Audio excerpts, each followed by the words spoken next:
তাড়াতাড়ি আমাকে বাসায় চলে যেতে লাগবে। আরে ওইটা কি? ওইটা তো দেখি একটা স্কুটি। স্কুটি তো আমার অনেক ভালো লাগে, যদি আমি চালাতে পারতাম। আরে ছেলেটা কি করতেছে? এই ছেলে, তুমি এখানে কি করতেছো? নামে ওখান থেকে। ভালো করে বললেই তো হয়, আমি নামে যেতাম, মার দেওয়ার কি আছে? আরে ওইটা কি ওখানে? ওটা তো দেখি থর। একটা কাজ করি, এই যে আঙ্কেল শুনতেছেন? হ্যাঁ বলো। আপনার স্কুটিতে চললাম তাই মারলেন, দেখলেন? এই থরটা আমার। কি দেখতেছেন? দেখবেন এখনই আমি এটা স্টার্ট দিয়ে দিব।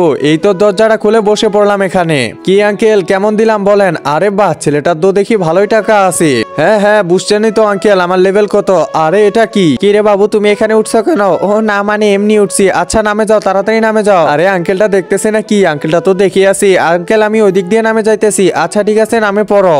একজন মা কতটা আপন হয়ে থাকে, যার মানেই তাকে জিজ্ঞাসা করে দেখো। তো দেখা যাক বন্ধুরা, এই মায়ের জন্য কে ভিডিওটিতে লাইক এন্ড সাবস্ক্রাইব করে। আর যারা মাকে ভালোবাসো না, তারা ভিডিওটি থেকে দূরে থাকো। এই তো আমি নামে পড়লাম। আরে দেখি তো আঙ্কেলটা দেখে আছে নাকি? আরে আঙ্কেলটা তো দেখি এখনো দেখে আছে। কি করব, এই তো বাচ্চাদের সাথে মিশে চলে যায়। আরে কি ব্যাপার, ওই বাচ্চাটা আবার কোথায় গেল? আমি তো ভালোই ফুটানি দেখালাম, আসলে কিন্তু আমাদের কোনো টাকাই নাই।